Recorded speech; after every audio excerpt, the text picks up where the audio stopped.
Now, I know the doctor talked to you about the tube for your stomach. Mm-hmm. I'd like to put it in. Okay. Once it's in place, you won't feel so nauseous, and you won't vomit. Are you sure it's not going to hurt? It might be a little bit uncomfortable going in, but I understand that it's not painful. Your throat might feel a little bit sore afterwards, but we can get the doctor to order some spray to help with that. Okay, let's do it. Okay, I'm just going to check your ID band. Can you tell me your full name, please? Catherine Potter. Okay. Now I'm going to need to assess your abdomen. I'll lie you flat and lift your gown. Is that okay? Mm-hmm.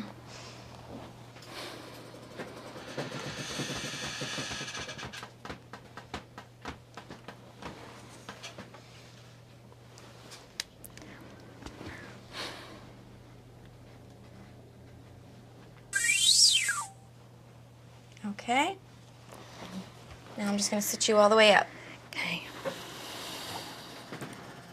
Jeannie, be sure to have an emesis basin and tissues within reach during the procedure, okay? Okay.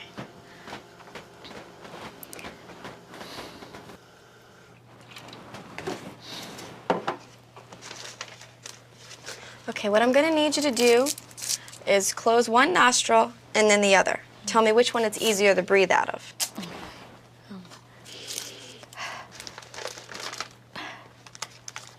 This one? Okay, that'll be the one that we're going to use. Okay. I'm going to cover you with this waterproof pad. You can keep that basin handy right there. Okay.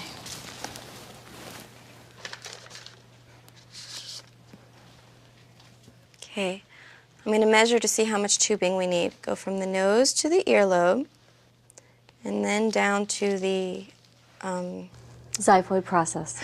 thank you. Okay, I'll mark that with a piece of tape.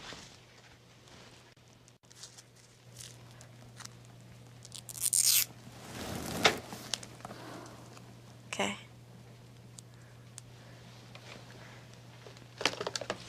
I'm going to open this up.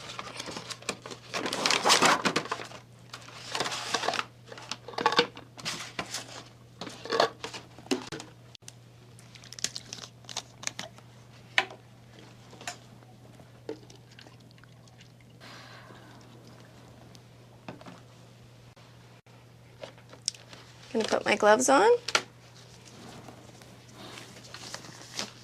Now I'll just lubricate the tip of the tube about 1 to 2 inches with water-soluble lubricant. Good, Jeannie. Okay. Just lift your head. Here we go.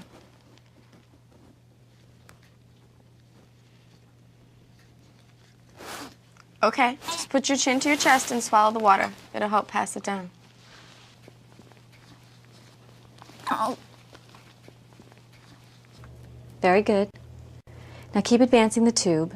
Be sure to pause when the patient breathes. And don't force the tube, okay, Jeannie? Okay.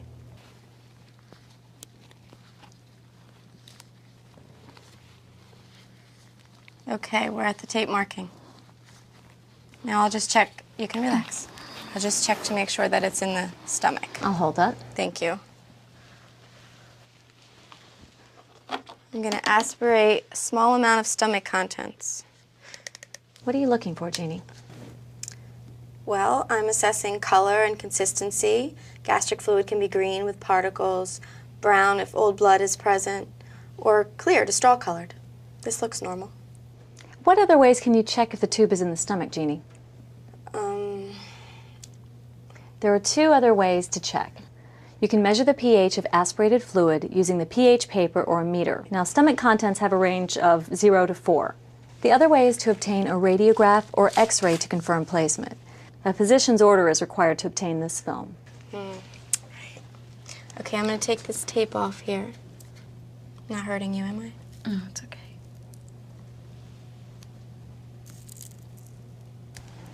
Thank you, Miss Swenson. Sure. Now, this is going to be a little bit cold. I'm just going to apply something to your nose to protect it from the tape.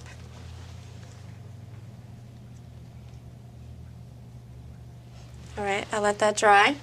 Okay. Oh, good. Be sure not to pull the tube too tightly against the nose, Jeannie.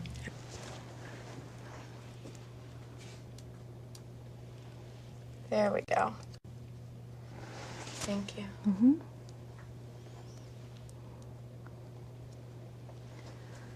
Okay. Now you'll want to measure the tube from the tip of the nose to the end of the tube. This measurement will help determine proper placement later, Jeannie. Okay, looks like 24 inches. Now I'll just secure the tube to the gown using a rubber band and safety pin.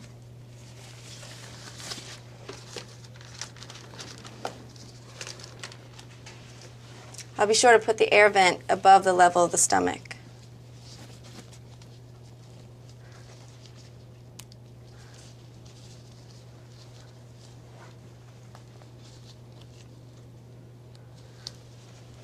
Okay. Okay, let's attach her to the suction, Jeannie.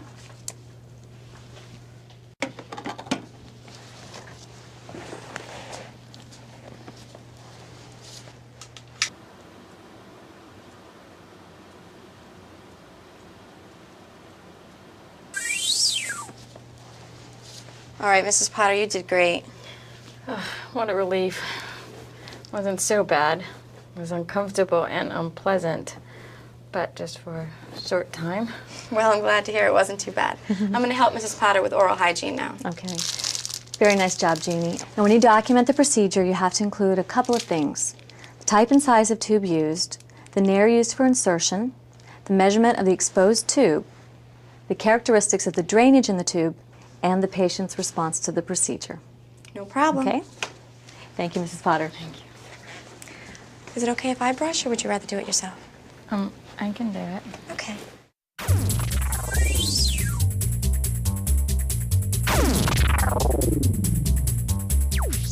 Let's assume Jeannie has a patient. You're inserting a nasogastric tube into your patient. You've inserted it into her nose and have just asked her to start swallowing the water to advance the tube. As you advance the tube, the patient begins to cough and choke. We start by asking the patient a question. Okay, can you tell me your name? Okay, I'll Why take is that that? out. Well, we want to assess the patient's ability to make sounds with an answer. If the patient coughs, gasps, is unable to speak, or becomes cyanotic, you'd remove the tube. Okay, good. Now, what would these signs indicate, Jeannie?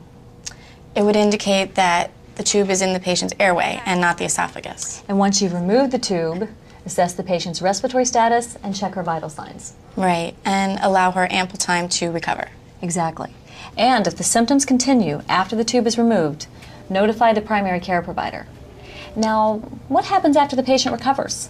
Well, I would try to insert the tube in the other nostril, unless it was contraindicated. What position should the patient be in? The patient should be in a high Fowler's position, unless it's not possible. And her head position? Well, once the tube reached the pharynx, I would instruct the patient to put her chin to her chest. Okay, very good. Now remember to advance the tube while the patient is swallowing and to pause when the patient breathes. If you have any more problems, stop, remove the tube, and contact the physician, okay? Okay.